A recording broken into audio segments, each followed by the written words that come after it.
Sementara itu, setelah putus dari Rachel V-nya, Salim Nauderer bak menghilang di telan bumi. Meski demikian, Salim tak luput dari kontroversi. Terlebih karena beredar rumor jika berselingkuh dengan Aziza Salsya, istri dari pesepak bola nasional Pratama Arhan, saat menjalin hubungan dengan selebgram Rachel V-nya. Kan yang menurut gue yang bikin menyenangkan dari perselingkuhan itu kan adrenalinnya ya. Bahkan gue sering banget, mantan-mantan gue ini sering banget digodain cewek di depan mata gue.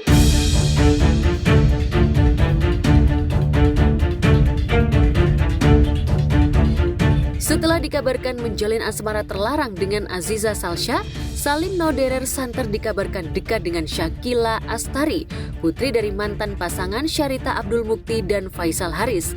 Mantan kekasih Rachel V-nya itu ketahuan jalan bareng dengan sosok mirip Shakila.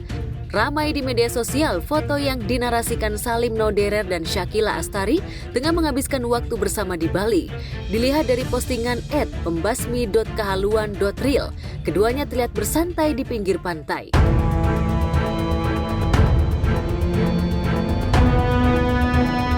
Salim Nauderer mengenakan kaos tanpa lengan warna hitam, sedangkan Shakila memakai outfit abu-abu dan putih. Mereka juga terlihat sama-sama memakai kacamata. Tak pelak foto keduanya itu mengundang kehebohan di kalangan warganet. Apalagi sebelumnya Salim Nauderer dikabarkan selingkuh dengan istri Pratama Arhan, Aziza Salsya. Kabar itu muncul usai Rachel V-nya belak-belakan di media sosial mengenai kandasnya kisah asmaranya dengan Salim. Benarkah postingan yang beredar luas itu untuk menepis kabar dugaan perselingkuhan dirinya dengan Aziza Salsya? Ngobrol sama mamahnya ya, tipenya hampir mirip-mirip kayak aku, yang kita tuh udah trauma. Kita udah tahu laki-laki tuh sebenarnya susah untuk dibilang untuk tidak selingkuh gitu ya. Seperti itu. Susah.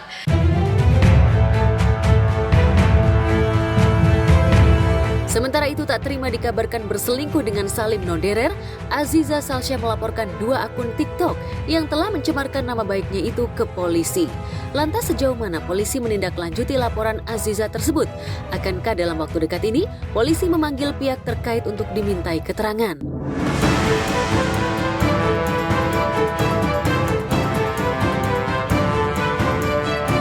Sementara itu, setelah melihat foto diduga Salim Nauderer dan Shakila Astari, netizen memberikan komentar miring. Tak hanya itu, netizen juga menyoroti cara Salim mendekati wanita yang banyak uang setelah pindah dari tumpuan kekasihnya Rachel V-nya. Jujur maksudnya miris kalau memang mereka berteman, apalagi bersahabat, terus sampai kejadian seperti itu ya miris sih. Harusnya kan nggak begitu. Kayak aku sama Ica bersahabat, ya kita saling menjaga lah gitu kan. Nggak mungkin banget ya kan, Ca? Maksudnya aku maksudnya memasuki ranah pribadinya Ica, apalagi itu kan sangat apa ya, nggak punya etika lah kalau emang dibalik itu. lah, misalkan Kak Sally punya pasangan terus aku godain pasangannya, piye gitu. Nah itu dia.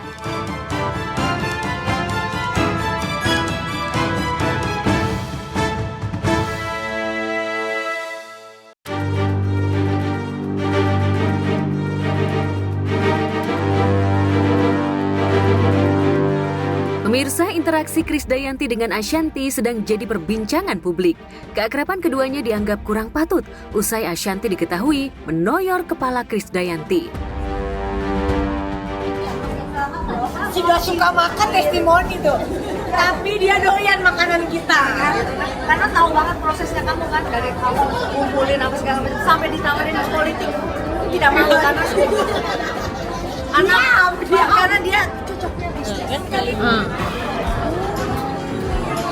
ada yang baik, thank you ya, kabarin dong ya. Take care. Have fun ya, nonton.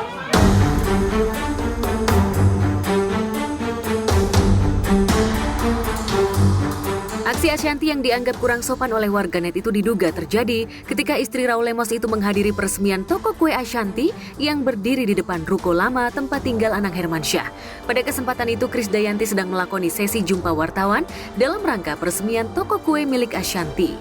Ashanty yang melihat Krisdayanti mereview toko kuenya yang baru, langsung menyiapkan salah satu kue untuk dibawa pulang.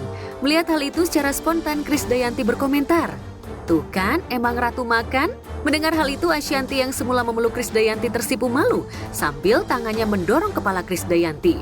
Walhasil aksi itu mendapat reaksi miring dari sebagian besar warganet.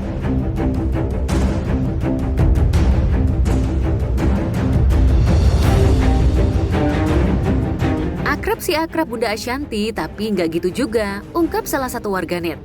Tak hanya itu, kalau urusan kepala itu sensitif loh, jangan coba-coba. Bibir bisa senyum tapi hati nggak bisa bohong. Begitu tanggapan warganet lainnya. Namun demikian, ada saja warganet yang pasang badan membela Ashanty. Dari hujatan netizen atas aksi Ashanty yang menoyor kepala Krisdayanti. Hal biasa karena mereka sudah akrab kayak kakak adik. Mungkin di luar kamera juga Mimi suka bercanda begitu, ujar warganet. Serta, perasaan Kade nggak apa-apa kok, senyum-senyum aja, timpal yang lainnya.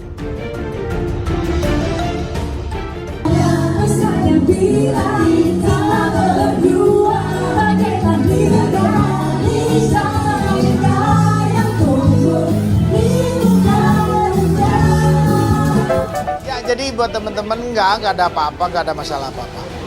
Iya, kalau aku mau jawab semua komentar nggak kelar-kelar. Nggak ada komentar apa-apa, baik-baik aja.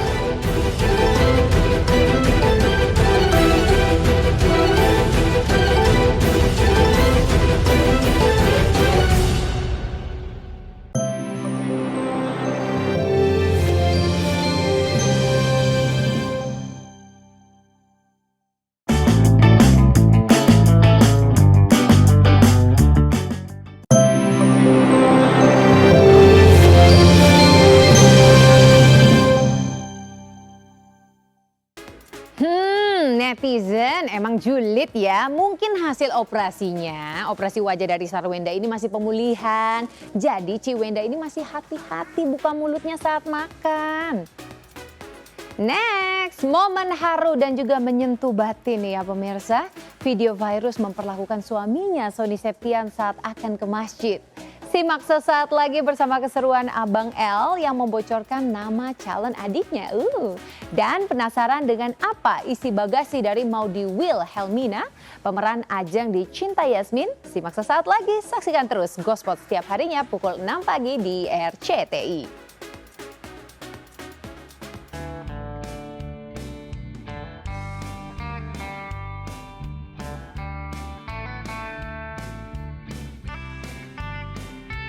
Meski kondisinya belum 100% pulih, namun Sony Septian perlahan-lahan melakukan aktivitasnya. Salah satunya adalah menjalankan kewajiban untuk sholat Jumat. Menariknya, untuk menuju ke masjid itu, Sony dibantu oleh istri tercinta Fairuz Arafik. Mengenakan pakaian muslim dan sarung, lengkap dengan masker, Sony tampak berjalan perlahan sambil dituntun oleh Fairuz. Bahkan, Fairuz tampak menghantarkan suami tercintanya itu sampai ke bibir masjid. Tentu saja, pemandangan menarik perhatian warganet.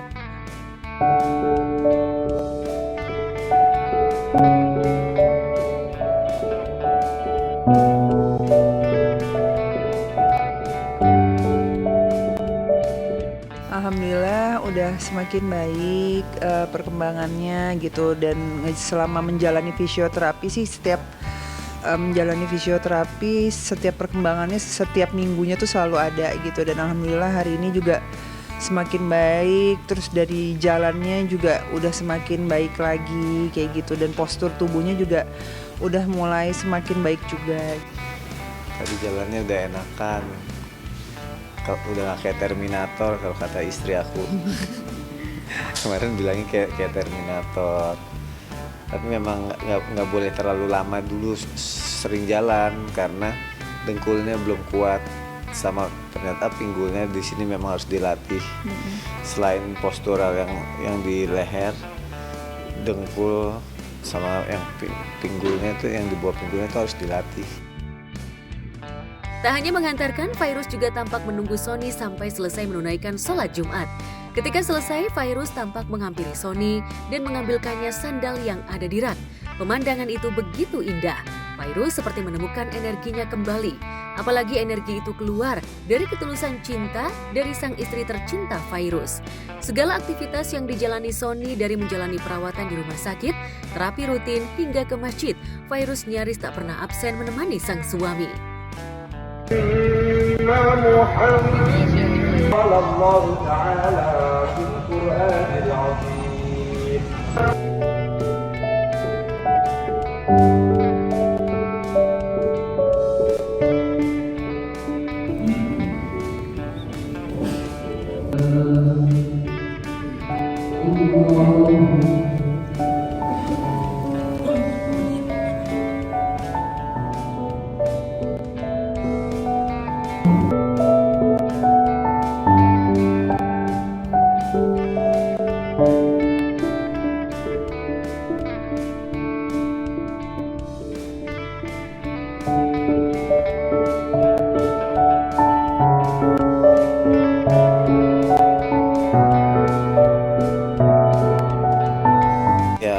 Sebenarnya kondisi badan kan lemes gitu, kondisi badan lemes, apalagi kemarin waktu sebelah kanan nggak bisa gerak, terus dia harus dipaksa latihan fisioterapi biar bisa segera gerak lagi, kan sakit gitu. Terus ditambah lagi kayak kemarin mental lagi drop-dropnya gitu. Ya beruntungnya istri, ayo semangatin, ayo semangat, kamu harus sembuh, jangan diikutin katanya malesnya. Kadang di rumah aja dia suka, ayo sore kita jalan sore gitu, dipaksain latihan gitu. Jadi mau nggak mau semangatnya itu muncul gitu. Ya yang penting sekarang aku selalu bilang sama dia saat ini Sony hanya boleh banyak tenang, banyak happy, istirahat, gak boleh mikir yang macam-macam. Itu udah menjadi tugasnya dia saat ini gitu. Yang penting fokus ke kesembuhannya sama perkembangannya dia, biar gak terganggu sama apa-apa. Kalau dari aku itu aja sih, aku cuma minta itu sama dia, dan yang lain-lainnya gak usah dipikirin itu. Asini buat istri udah sabar-sabar sama aku, ngertiin kondisi aku, bersyukur dia yang ngerawat aku dengan penuh cinta. Karena dulu memang aku kepikiran itu gitu, pikiran kepala keluarga masa begini nggak bisa ngapa-ngapain, tapi ternyata karena bentuk kasih sayang dia, pengertian, perjuangan dan kepedulian dia yang membuat aku semangat kalau enggak, memang saatnya disuruh istirahat dulu. Istri yang bantu aku dulu saat ini, dan sekarang ya sama-sama mau sembuh gitu, buat biar ngebalikin semua hak yang memang menjadi tanggung jawab aku buat.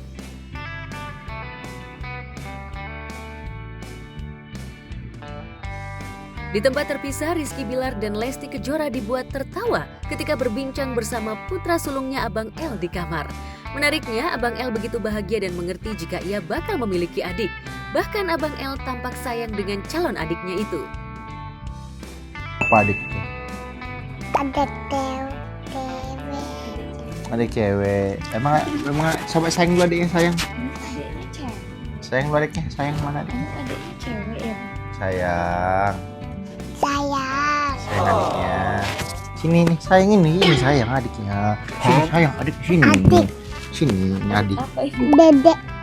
Dedek kodok. Dedek kodok.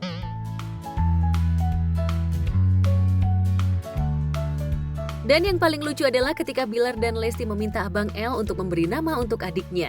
Dengan begitu semangat, Abang L menyebut beberapa nama untuk calon adiknya. Dari mulai tokoh superhero hingga beberapa nama yang ada dalam ingatannya. Teo siapa namanya? Wafin. Adiknya Wafin. Adiknya siapa? Maunya namanya adiknya siapa ya? Coba. Dimas. Buta. Mau Dimas? Cincin. Gimana kok namanya Dimas aja, Dimas? Sini kita ngobrol. Gimana kalau namanya Dimas? Das. Atau namanya Iqbal? Iya. Kalau cewek namanya siapa ya? Siapa ya? Cipa? Tak dia saja. Hah? Tak dia saja. Dias. Oh Dias. Oh, kalau cewek Kak Dias. Abang L begitu pintar dan lucu. Apalagi ia juga mahir bernyanyi, hingga ia juga sudah menelurkan single bahkan sempat trending di jejaring maya. Dan yang paling menarik adalah ketika Abang El tak mau nyanyi, ia begitu takut dengan Bunda Lesti dan juga Om Dimas. Abang kemarin rekamannya gimana? Seru nggak rekamannya? Seru, Tapi capek nggak? tapi enggak. Nggak capek kan? Nggak ada unsur paksaan kan? Nggak ada yang maksa kan abang nyanyi kan? Enggak. Abang sesukanya aja kan? Ya. Tergantung mood abang kan? Emang abang suka nyanyi? Abang senang nyanyi ya? Senang. Nyanyi lagu apa aja? Halo, halo. Tuhan. Tuhan. Tuhan. Diri ini bisa menjauh dari hanya tentangnya. Namun Apalah daya ini bila ternyata contohnya aku terlalu cinta dia.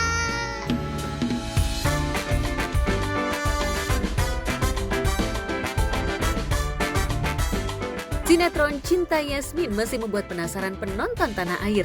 Apalagi alur ceritanya semakin menarik. Bahkan sosok Ajeng yang diperankan oleh Maudy Wilhelmina sukses menjadi tokoh antagonis yang terus mencari tahu siapa sebenarnya Yasmin. Namun siapa sangka di balik lakonnya yang galak, Maudy begitu humble. Apalagi ketika ia mengajak tim Gospot untuk melihat-lihat barang bawaannya yang ada di dalam mobilnya. Bahkan mobilnya itu bak rumah kedua bagi Maudy, lantaran semua keperluan sudah ia simpan di sana. Hai, ini aku perpindahan dari set A ke set B. Nah, ini aku liatin ya isi mobil aku tuh apa aja dalamnya. Aku punya termos ya. Sebenarnya ada yang kecil tapi aku lebih suka yang gede biar sekali masak berbagi kepada yang lain untuk bikin asisten aku bikin kopi atau teh atau bikin apalah gitu. Nah, kalau buat aku pribadi bikin nasi porang. Begitu biasanya aku langsung seduh. Nunggu 20 menit, aku langsung makan.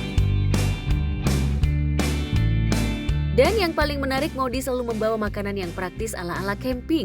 Hal itu lantaran dirasa praktis tanpa repot-repot harus masak. Aku udah cukup lama mulut rada kurang nggak bisa makan nasi biasa gitu. Jadi aku terbiasa dengan nasi porang, nggak tahu kenapa.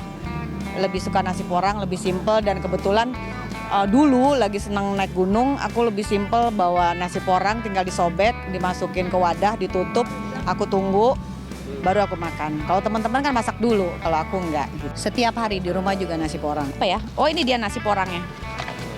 Seperti ini. Oh yang udah saset gitu? Iya udah saset. Tak hanya itu, Maudy juga banyak membawa barang-barang yang memang diperlukan untuk kebutuhan syuting. Bahkan ada salah satu barang yang diberi hadiah dari atlet tenis legendaris, Yayu Basuki. Wig aku pakai wig buat ini, buat adegan-adegan apalah pesta-pesta. Terus ini ada wig kalau flashback, ceritanya jadi muda gitu loh. Rambutnya aja yang berubah, mukanya tetap aja nggak berubah. Ya gitulah pokoknya ya, enggak juga sih. Ini bawa baju, ya bawa baju. Terus, nah aku punya ini juga, semua mobil juga pasti punya. Cuman aku baru dibeliin, jadi rada kampung. Karena nunggu di mobil di sini panas, jadi aku di depan pakai ini biar agak teduh dikit. Terus bawa bantal. Terus ini alat makeup aku. Ini sajadahnya Uni, itu sepatu. Ya ini biasa kerudung lah buat nutup kalau tidur biar orang nggak bisa ngeliat aku lah. Nah ini dalamnya. Ini dalamnya ada skenario biasa, ada sendok, ada garpu, ada perhiasan. Ya, buat kalau perhiasan aku bawa sendiri. Iya, aku harus pakai perhiasan. Nggak tahu kenapa begitu. Ya ciri-ciri orang kaya kali ya. Jadi harus pakai perhiasan, nggak usah gede-gede tapi adalah dikit-dikit kayak gitu. Nah ini perabotan mandi aku. Aku bukan sok tapi aku jijian. Jadi aku bawalah perabotan mandi segala macam gitu. Terus ini yang aku bilang. Wadah, jadi si nasi porang itu disobek, ditaruh di sini, ditaruh air, ditutup, tunggu 20 menit, udah jadi kayak nasi, dia ngembang gitu, langsung makan. Tas aku, tas semua dalamnya? buat syuting. Tuh, Cinta Indonesia. Aku bawa 3 sih. Kasih lihat sedikit. Ya ini, Cinta Indonesia. Jadi batik. Ini aku dikasih hadiah oleh Yayu Basuki. Thank you hadiahnya. Tahu kan? Kalau ganti baju di depan orang jadi nggak malu-maluin amat, aku gelar. Semua pemain pasti punya inilah buat ganti-ganti di depan orang. Walaupun kita pakai short, pakai tank top, tapi tetap semuanya biasalah kayak perempuan-perempuan gitu deh. Anting, cincin, gelang, ikat pinggang, kayak gitu-gitu biasalah seperti itu. Alat makeup ini nggak boleh ketinggalan nih. Itu nggak boleh. Alat makeup harus dibawa karena ini ada soft lensnya, jadi nggak boleh ketinggalan. Tuh, di sini macam-macam. Ada soft lensnya, ada peralatan-peralatan gitu deh. Ya aku mah peralatannya begitu aja, sederhana. Sebenarnya di sini ada, cuman kita kebiasaan mendingan pakai barang sendiri gitu loh. Ada sih di sini nggak apa-apa juga, tapi kita pakai bawa sendiri aja.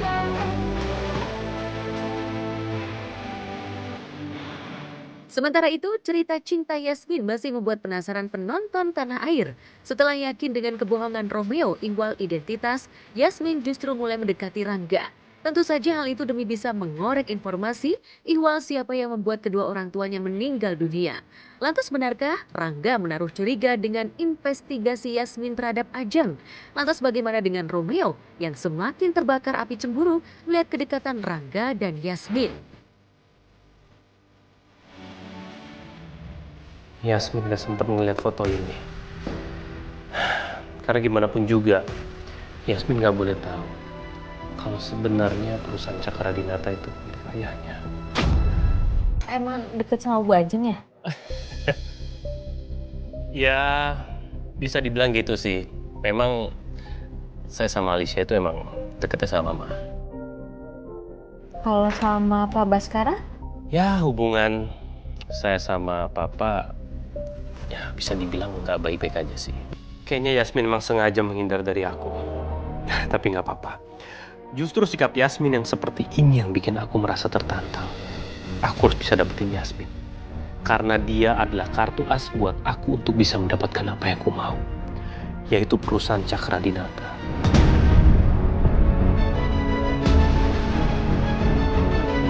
Yasmin mendekati Rangga mungkin karena Yasmin ingin mencari tahu ya di Rangga ini apakah Rangga mengetahui tentang pembunuh orang tuanya atau mau ngebongkar tentang si Pras ini sih, kayaknya seperti itu.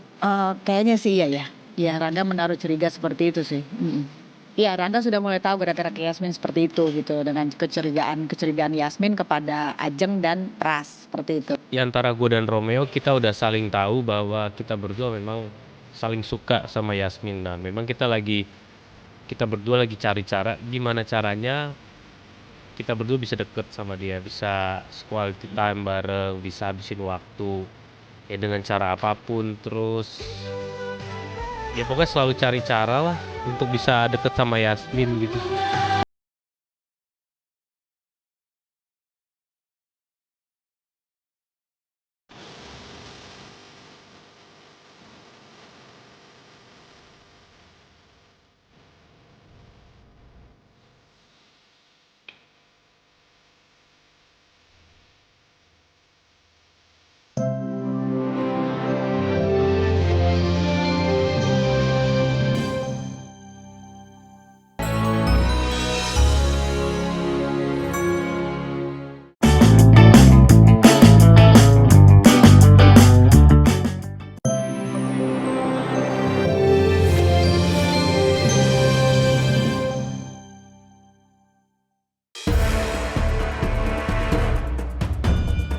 Pemirsa, kabar kurang sedap menimpa Raffi Ahmad dan keluarga. Beberapa waktu lalu, Ibunda Raffi, Ami Kanita, diterpa dugaan isu pelakor oleh salah satu akun di media X yang menuding keretakan rumah tangganya disebabkan lantaran sang suami direbut oleh Ami. Seorang wanita tiba-tiba muncul di media sosial yang menyebut Ami Kanita pernah menikah dengan pria beristri. Sontak hal tersebut membuat netizen ramai memberikan komentar tak sedap ke Raffi dan keluarga di sosial medianya masing-masing. Menjawab hal itu, Ami yang ditemui secara eksklusif tim Gosport di kediamannya kawasan Jakarta Selatan. Ia tak ambil pusing atas pemberitaan tersebut. Bagi Ami, pemberitaan buruk terhadap dirinya dan anak-anaknya sudah diterima sejak dulu.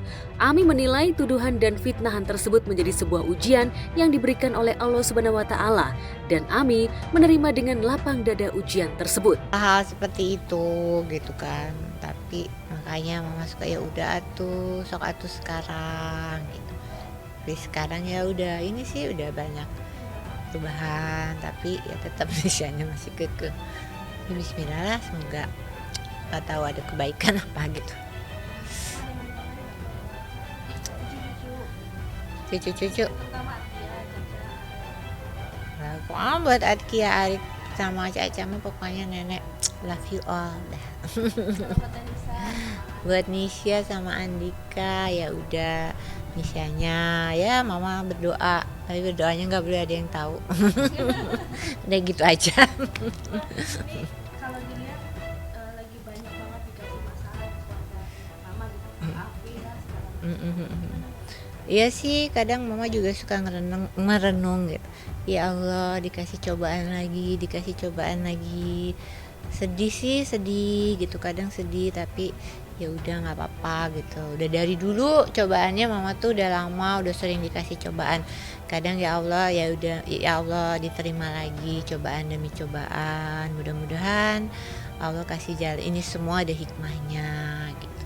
Semoga ada apa ya namanya kebaikan lagi untuk kedepannya gitu. Enggak sih, kalau kayak gitu-gitu mah enggak pernah down, karena tahu semua jalan orang masing-masing kan ketetapan Allah udah diatur semua, jadi enggak pernah down, enggak pernah apa, selalu tahu ini tuh ada Allah dikasih cobaan. Ya ini harus dijalani gitu, karena dari dulu juga cobaannya udah banyak, jadi ya udah insya Allah semakin kuat gitu. Ya banyak fitnah semuanya ya, kan sering baca sekarang kalau kita sering diomongin orang, dijelekin orang, difitnah, ya udah diem itu kan udah paling bagus katanya. Ya mudah-mudahan kita semua semakin pahalanya ada di kita gitu kan, itu aja lah, nggak terlalu nggak terlalu dipikirin juga, nggak ambil pusing, kan hidup mah jalan terus. Bismillah, semoga Allah selalu melindungi semua kita gitu, semoga Allah nanti akan kasih sesuatu yang lebih baik lagi, itu aja sih. Namun begitu, Ami Kanita sempat kesal dan menggerutu ketika mendengar berita miring yang beredar luas hingga viral. Tadi itu orangnya juga suka nggak terlalu dipikir mah pastilah dipikir ya, manusiawi lah kadang merenung, tapi ya nggak terlalu gimana ya, tawakal aja, ikhlas, tawakal, istiqomah, udah itu aja sih, karena udah dari dulu udah cobaan mah udah banyak gitu, jadi ngadepinnya juga insya Allah ya kuat gitu. Enggak sama sekali. Ada kadang ngomong, emang ngomong apa sih isinya gitu kan, gini, oh gedek, udah gitu doang. Ya gitu, enggak komunikasi, kita mah masing-masing udah pada tahu kalau apa ya kayak gitu mah nggak usah terlalu, ya paling intinya ya udah gedek gitu, cuma gitu doang, udah dalam hati aja, tapi nggak terlalu diiniin. Malah Raffi dulu kan sering ngomong katanya, ya udah kalau orang kayak gini mah ya udah mental harus kuat, terima gitu, kalau nggak kuat ya lu nggak usah ada, kayak nggak ada di sini gitu, kayak Nanas Kanisia lah, udah deh kayak gitu, kita mah mental harus kuat kan gitu kan Raffi. Enggak ada stres lah. mental baja gitu. Kadang kalau sedih ada pasti, ya Allah gitu ya Allah kayak gini gitu, tapi ya udah cepet aja hilang, ya udah nggak apa-apa, mangga diterima ya Allah gitu, mudah-mudahan ya lebih baik lagi gitu. Untuk diketahui, pengguna akun X @nocucherry di media sosial mendadak membongkar aib masa lalu Amika Nita di 2012. Dalam unggahannya ia menyebut jika ibunda Raffi Ahmad, Nisha Ahmad dan Syahnaz Sadiqah itu dituding menjadi pelakor hingga menyebabkan keluarga pemilik akun tersebut yang menjadi korban. Akun tersebut bahkan membongkar bukti dugaan perselingkuhan Amika Nita pada 2012 silam. Benarkah demikian?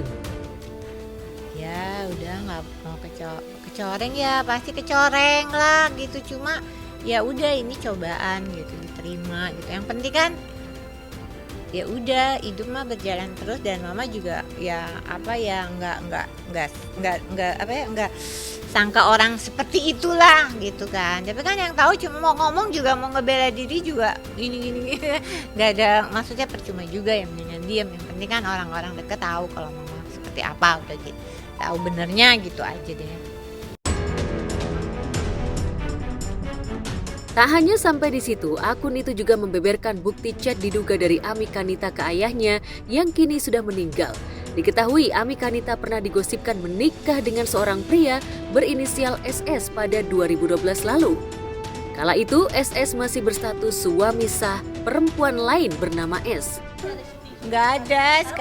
Nggak ada, makanya udah deh orang mau ngomong apa bodo amat. Udah gue mau udah tua juga, udah nenek-nenek, tugasnya cuma jaga cucu, ya udah gitu. Alhamdulillah amat sangat bahagia, menikmati, bersyukur, nggak berhenti dikasih nikmat yang luar biasa, disyukuri.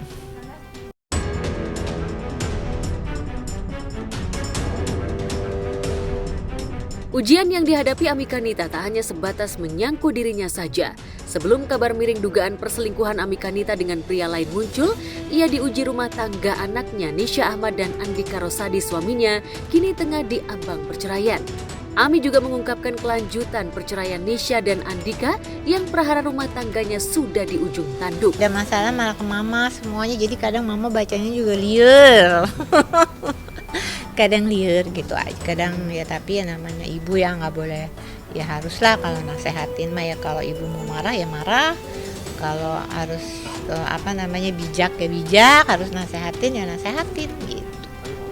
Sama mama sih semua dari awal, semua anak-anak sih curhat, mama juga udah nasehatin perceraian itu begini, kasihan anak-anak. Oh udah panjang deh, udah kadang udah berapa episode gitu ya, tapi ya anaknya keke, ya udah kan dia yang dijalanin semua, jadi ya udah mama serahin aja sama Allah. Mudah-mudahan tetap doanya sih, mudah-mudahan dikasih jodoh yang panjang, tapi ya yang terbaik lah buat mereka gitu.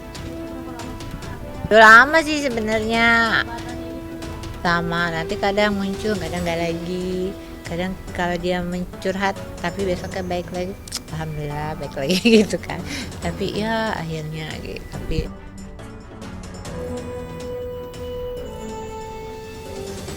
Ami selaku ibu hanya bisa mendoakan yang terbaik karena keputusan cerai sudah diambil secara matang oleh Nisha. Namun begitu, sebagai seorang ibu, Ami sudah memberikan banyak nasihat dampak dari perceraian tersebut.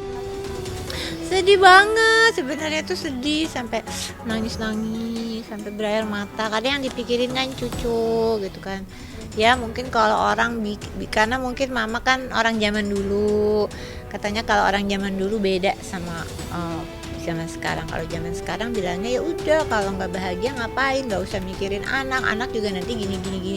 Tapi nggak ngerasain perasaan anak tuh sedihnya kayak apa gitu kan ketika orang tua bercerai gitu. Lebih ke situ sih, lebih ke peka aja gitu, lebih ke peduli tentang perasaan cucu gitu aja. Kia lihat Atkia kadang murung, diem, misalnya ayahnya lagi kemana nggak ikut, dia diem sedih. Terus lihat Caca, lihat Arik nggak mau kan sedih kan. Udah tahu, udah paham Arik tuh nggak mau Arik tuh nggak mau, ya sedih lah gitu.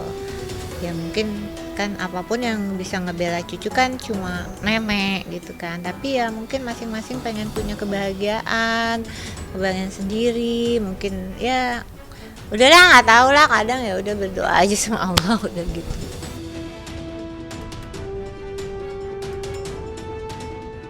Saat isu pelakor menerpa dan gonjang-ganjing bahtera rumah tangga Nisha Ahmad dengan Andika tengah bergulir di pengadilan, Mama Ami malah terbawa suasana dan napak tilas ke kamar Raffi Ahmad. Ini saat-saat Raffi masih kerja keras dari pagi sampai malam, pulang pagi. Ya udah, kenang-kenangan aja lah gitu. Kan terakhir kan waktu ibu kan, Mami di sini. Gitu, nah ini udah karena waktu itu kan si Mami sakit jadi kasurnya harus yang gitu bisa maju mundur, ya udahlah pakailah yang itu gitu. Belum, kosong aja. Rapi lah, dirapihin, ganti spray, dilap. Nggak divakum. Mama tuh cerewet loh, kalau soal tanya deh orang harus rapi bersih. Tetap spray nggak ditidurin ya, 2 minggu sekali diganti, ini harus dielap, atas dielap, gitu-gitu deh. Pokoknya cerewet, mama tuh cerewet banget. Kasian lah, sedih kalau ingat itu. Nggak ada ayahnya gitu kan, kerja keras gitu kan. Dari dulu orang nggak tahu dia pulang pagi, capek, dia sampai nggak bisa datang wisuda SMP, nggak bisa datang wisuda SMA, nggak bisa nongkrong sama temen-temen. Iya, masa mudanya dihabiskan kerja loh, capek banget dia. Jadi kalau sekarang ada yang menghujat tuh rasanya sedih banget gitu.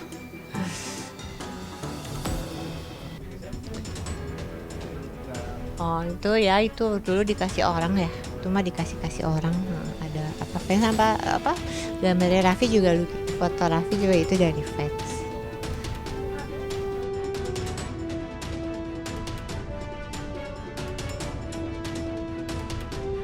Mama Ami juga menunjukkan kamar pribadi Raffi Ahmad yang menjadi saksi bisu perjuangan Raffi dalam meniti karir di dunia hiburan.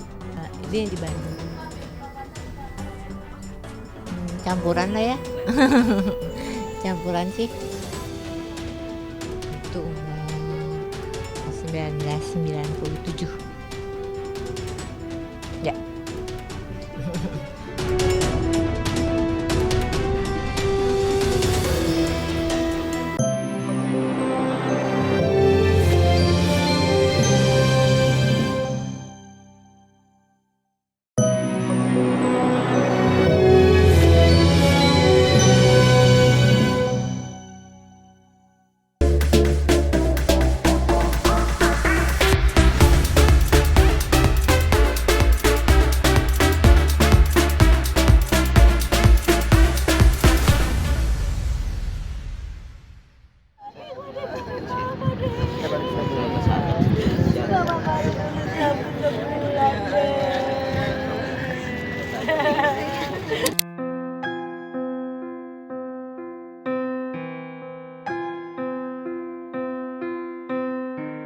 Tangis pedangdut Ayu Ting Ting dan kedua orang tuanya Abdul Rozak dan Umi Kalsum pecah tatkala menghantarkan almarhum Baby Zoltan atau Raya Zoltan Fahrizal ke pusara terakhirnya di Komplek Pemakaman TPU Lempere Sukmajaya Depok, Jawa Barat.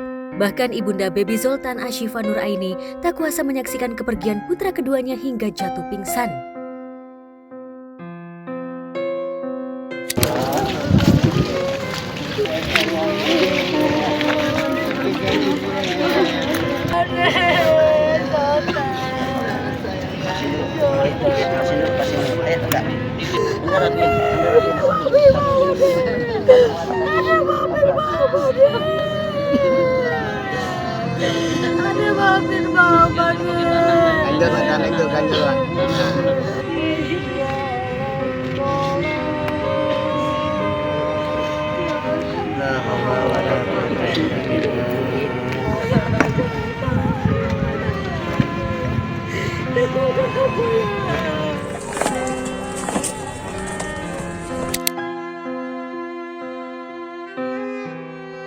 Ya, kepergian Baby Zoltan yang tak lain keponakan Ayu Ting Ting sekaligus cucu ketiga pasangan Abdul Rozak dan Umi Kalsum ini jelas menyayat relung batin Ayu, Abdul Rozak, dan Umi Kalsum, terlebih dengan kedua orang tua Baby Zoltan yakni Ashifa dan Nanda Fahrizal.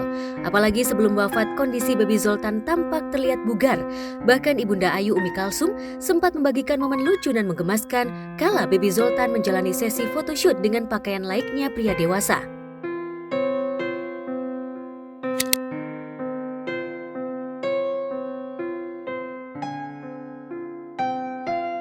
Bu, gimana Ibu? Seneng nggak Bu?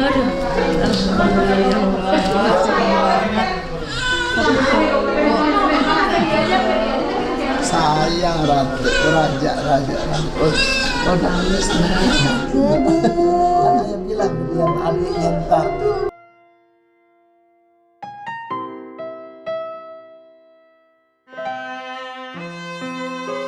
Ya Allah, berasa kayak punya anak lagi, ada anak kecil lagi di rumah. Kakak habis minum pas banget.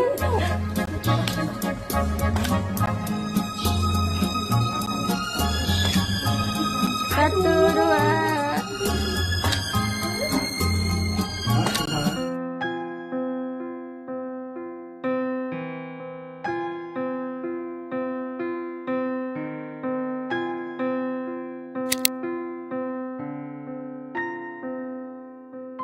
Bahkan tepat 7 Agustus lalu atau sebulan usai Baby Zoltan, Ayu sempat larut dalam suasana penuh haru saat Baby Zoltan menjalani prosesi akikahan.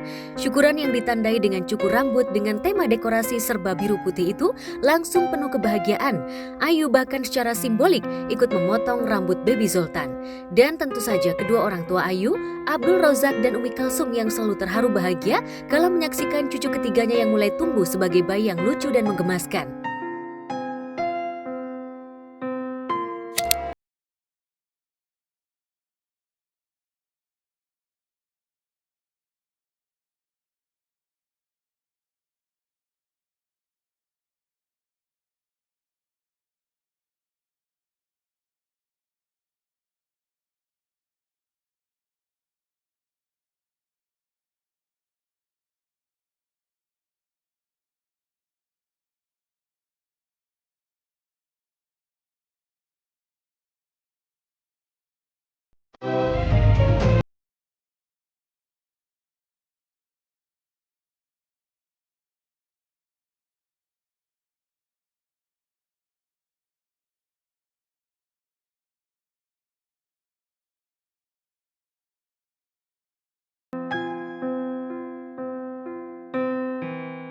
Raya Zoltan Fahrizal sendiri lahir pada tanggal 7 Juli 2024 lalu sekitar pukul 7.31 waktu Indonesia Barat.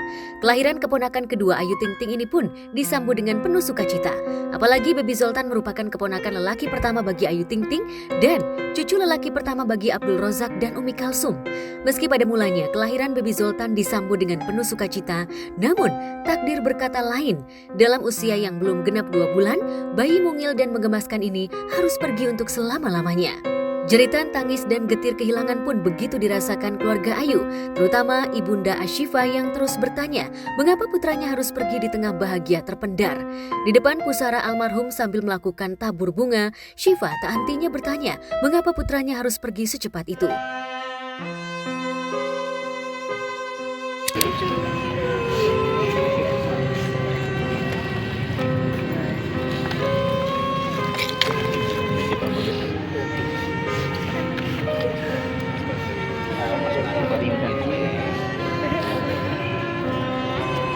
Tidak.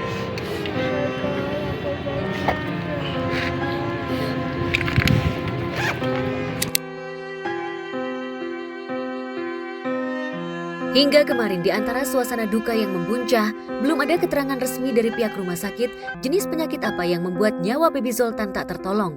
Tapi sebelum kepergian Baby Zoltan, Ibunda Ayu Umi Kalsum sempat memposting saat sang cucu tengah dirawat seraya meminta doa. Ya, Baby Zoltan, putra kedua pasangan Ashifa dan Nanda Fahrizal ini diketahui wafat pada Sabtu siang lalu di sebuah rumah sakit kawasan Depok, Jawa Barat.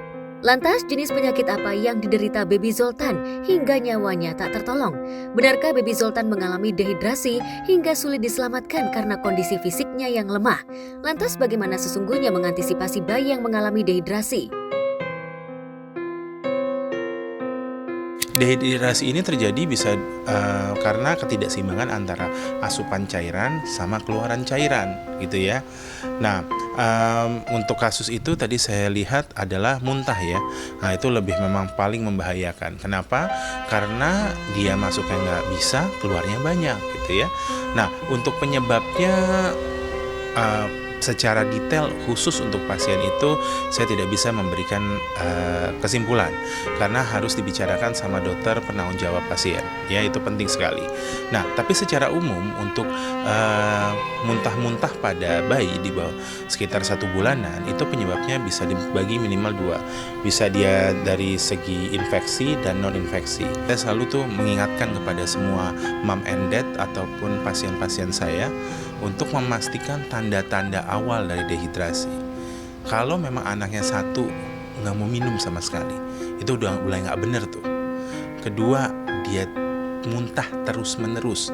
Misalnya minum 50, muntah 50. Minum 100, muntah 100 ya. Ataupun yang ketiga, dia tidak kencing lebih dari 6 jam dalam kondisi bangun. Nah, untuk kencing ini untuk anak bayi itu agak-agak tricky tuh. Nah, salah satu yang bisa dilakukan adalah kalau memang ada keluhan muntah ataupun tadi kan bisa masuk kurang muntah ataupun keluar banyak diare misalnya, itu teman baik biasanya ganti pampers kalau bisa 2 jam sekali. Kalau dia 3 kali kosong berarti kan sudah 6 jam. Nah, itu udah nggak benar tuh. Tolong bawa ke instalasi gawat darurat terdekat. Jadi pilih salah satu aja, jangan tiga-tiganya. Kalau tiga-tiganya mah kita udah deg-degan tuh nerima dari di rumah sakitnya. Untuk pencegahan pada prinsipnya ada 3 sini ya. Pertama adalah nutrisi ya. Pastikan anak itu diberikan nutrisi terbaik. Tentunya umur 1 bulan adalah ASI, ya kan? Terus yang kedua tentunya adalah imunisasi ya. Dan jangan lupa bukan hanya anak yang diimunisasi, tapi juga dewasa wajib diimunisasi. Dan yang ketiga adalah pencegahan infeksi. Nah, ini pencegahan infeksi bukan hanya dari sisi anaknya, ya anak kan pasti masukin tangan ke mulut, pastikan dia tidak memegang sesuatu di luar dan pastikan dibersihkan tangannya. Terus yang kedua, mulutnya jangan lupa dibersihkan. Kalau dia masih ASI full, bersihkan mulutnya dengan kasa steril atau sikat silikon yang dicelup ke dalam ASI prasegar. Yang kedua adalah dari segi orang tuanya. Ya kalau orang tuanya dari luar, ya kita belajar banyak dari COVID ya. Kalau dari luar jangan lupa, anak aku lucu, langsung pegang gitu ya. Nyampe rumah mandi, cuci tangan, baru ganti baju ya, baru pegang anak kita gitu ya. Dan pastikan kalau kita tidak sehat ya jangan pegang anak-anak dulu. Nah, terus berikutnya lagi soal alat. Ini penting banget ya. Maklum kita kan negara tropis ya. Semua alat ya yang digunakan oleh bayi, terutama entah dia botol, entah dia empeng atau apapun itu, pastikan dicuci dengan sabun yang food grade dan air hangat supaya lemak-lemak protein yang tertempel menghilangkan ya. Udah gitu, jangan udah disteril, udah 2 jam langsung dipakai. Jangan. Kenapa? Di 2 jam walaupun sudah tertutup masih ada kuman. Ya, negara tropis sekali lagi ya. Jadi pada saat mau digunakan baru disterilkan. Bagaimanapun pihak keluarga dengan segala daya upaya telah melakukan yang terbaik untuk Baby Zoltan. Toh nyatanya Tuhanlah sang pemilik takdir. Keceriaan Baby Zoltan kini telah sirna dari pandangan. Tuhan telah lebih dulu memanggil bayi mungil ini. Semoga pintu surga sudah terbuka bagi bayi mungil tanpa dosa ini.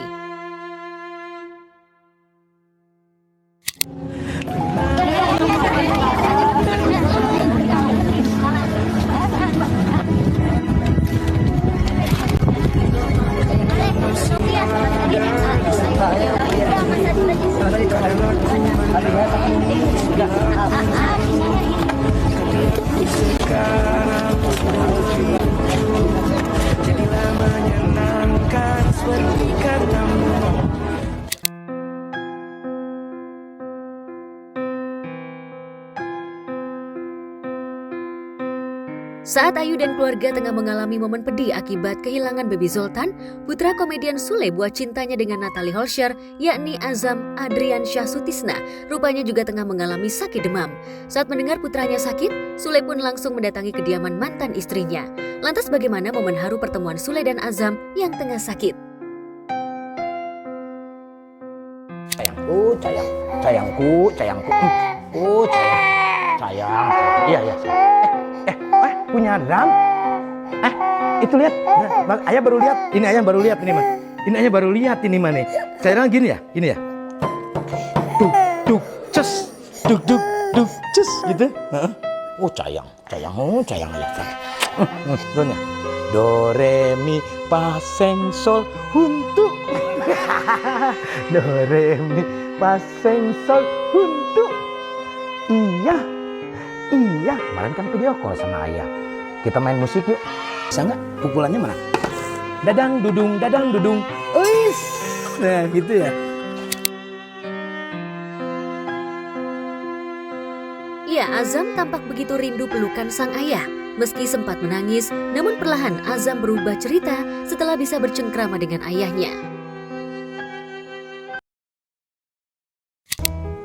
8. Ayah menang. Ayah menang. Lagi. Sekarang ayah. Tuh. 3, 5. Ayah kalah. Aja menang. Lihat. Wow.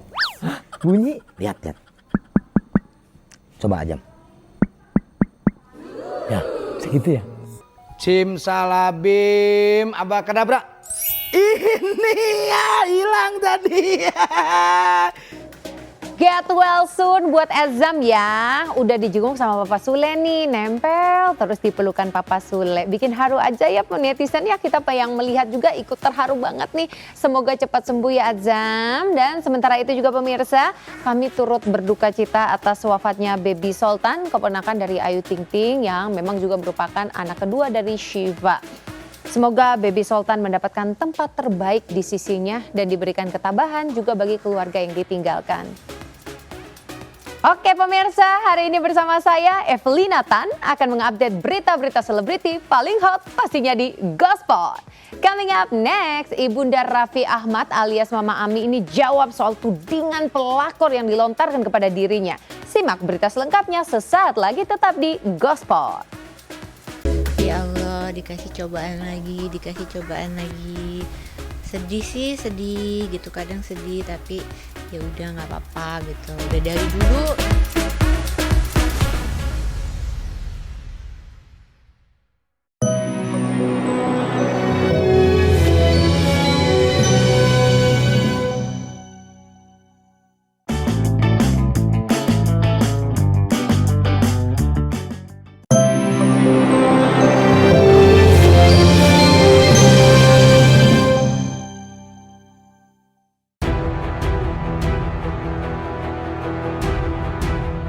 Selain Ashanty, netizen juga menyoroti cara makan Sarwendah Tan di setiap konten makan yang diposting di channel video berbaginya. Netizen fokus pada aksi makan Sarwendah Tan yang dinilai kesulitan membuka mulutnya hingga menampilkan ekspresi wajah seolah kesakitan saat membuka mulutnya hingga mengerutkan kening saat makan.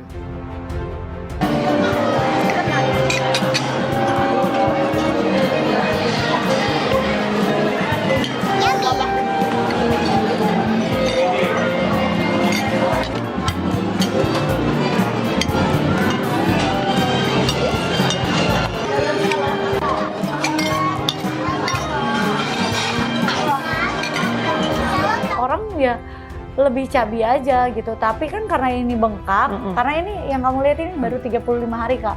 Baru 35 hari. Which is kata dokternya itu paling bagus tuh kelihatan itu di 3 bulan sampai 6 bulan. Wow, baru kelihatan. Baru bener-bener hasilnya stabil ya. Gitu loh, Yes. baru mulai stabil itu di 3 bulan. Ekspresi wajah Sarwendatan yang dianggap kurang menikmati makanan yang disantap itu disebut-sebut ada hubungannya dengan operasi plastik di Korea Selatan beberapa waktu lalu. Warganet menduga jika operasi plastik itulah yang menyebabkan istri Ruben Onsu itu kesulitan membuka mulut saat makan. Sehingga ada warganet yang meminta agar Sarwendatan tidak memposting konten makan di media sosial. Lantas bagaimana reaksi ibu 3 anak itu? Biar gini.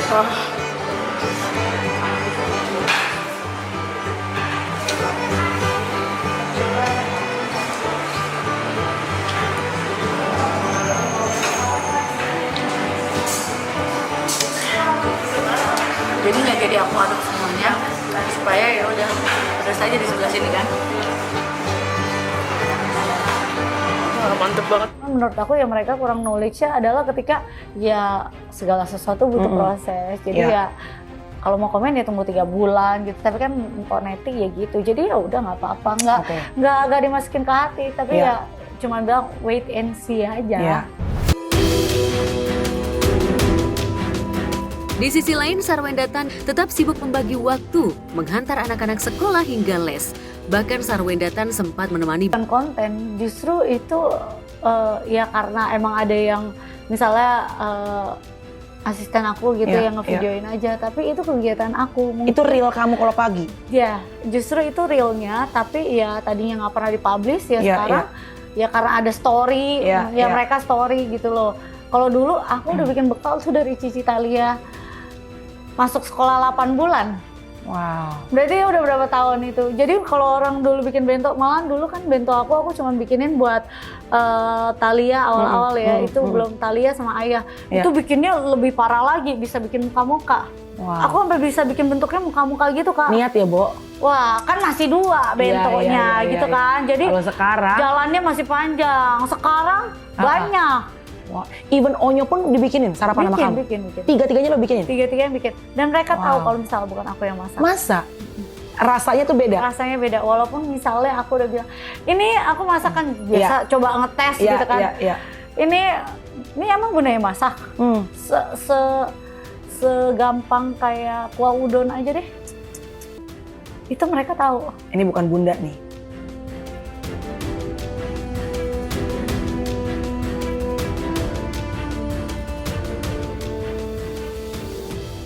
Bukan hanya itu, Sarwendatan juga tetap menyempatkan diri mengantar Thalia dan Tania ke sekolah. Bahkan sesekali menemani keduanya saat belajar tambahan alias les. Kesibukan sebagai ibu 3 anak serta sejumlah pekerjaan yang telah menanti membuat Sarwendatan benar-benar sibuk. Dari dulu tuh gak pernah mau ngelewatin sedikit pun momen sama anak-anak gitu. Jadi kayak, apalagi kalau sekarang ya tambah dekat lagi gitu. Tambah bener-bener kayak Cici Thalia, apalagi dia tuh bener-bener gak akan bisa tidur kalau nggak aku ikut tidur gitu. Aku udah nemenin gak mau. Jadi kayak aku live sekarang juga nggak mungkin terlalu malam banget gitu, atau enggak kalau in case aku ada kerjaan yang bener-bener malam banget, aku udah kasih tahu dia dari jauh hari. Jadi aku udah kayak minta tolong papi aku kayak sama mami aku gitu, tolong temenin anak-anak dulu gitu. Nah pas aku pulang, aku selalu bilang, Cici atau Nia, Bunda udah pulang ya. Mereka jawab mereka. Gitu. Iya gitu. Terus kalau nggak aku kadang foto, terus aku kasih lihat pagi.